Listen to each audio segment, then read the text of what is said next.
আসসালামু আলাইকুম রহমতুল্লাহি ওবারাকাতু। আশা করছি আপনারা সবাই ভালো আছেন। আজকে আপনাদেরকে আমার ভিডিওতে দেখাবো আমি সকালে কখন দোকানে যাই এবং কি কাজ করি।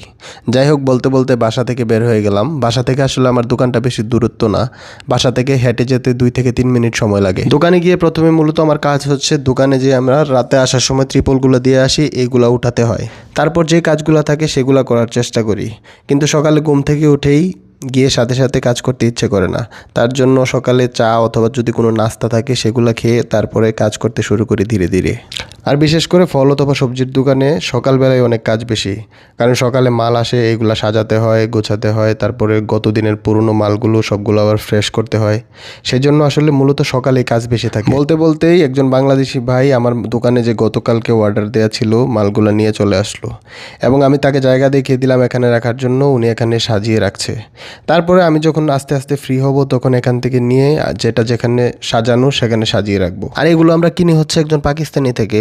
সে আমাদের মার্কেটে প্রতিদিন সকালে গাড়ি নিয়ে আসে এবং এই মালগুলো আমাদের দোকানে পৌঁছে। সকালে আমরা প্রথমে যে কাজটা করতে শুরু করি সেটা হচ্ছে লেটুস পাতা কাটা এবং যত ধরনের শাকসবজি থাকে সেগুলোকে পরিষ্কার করে ফ্রেশ করে আবার দোকানে রাখা। তারপরে একটু আগে যে ফল এবং সবজিগুলো আসলো সেগুলোকে সুন্দর করে সাজিয়ে রাখতে হয়, কারণ আসলে 9টার আগে যদি আমরা এইসব কাজ শেষ করতে না পারি, 9টার পরে মার্কেটে বলদিয়া চলে আসে এবং আমাদের অনেক প্রবলেম হয়ে যায় এইসব কাজ শেষ করতে। যাই হোক, আপনারা সবাই আমাদের মার্কেটে সবার জন্য দোয়া করবেন যাতে আল্লাহ সবাইকে সুস্থ রাখে, এবং বিশেষ করে সকল প্রবাসীর জন্য দোয়া করবেন যারা রেমিটেন্সের মাধ্যমে বাংলাদেশকে এগিয়ে নিয়ে যাচ্ছে। দেখা হবে পরবর্তী কোনো ভিডিওতে। ততদিন পর্যন্ত আপনারা সবাই ভালো থাকুন। আল্লাহ হাফেজ। আসসালামু আলাইকুম।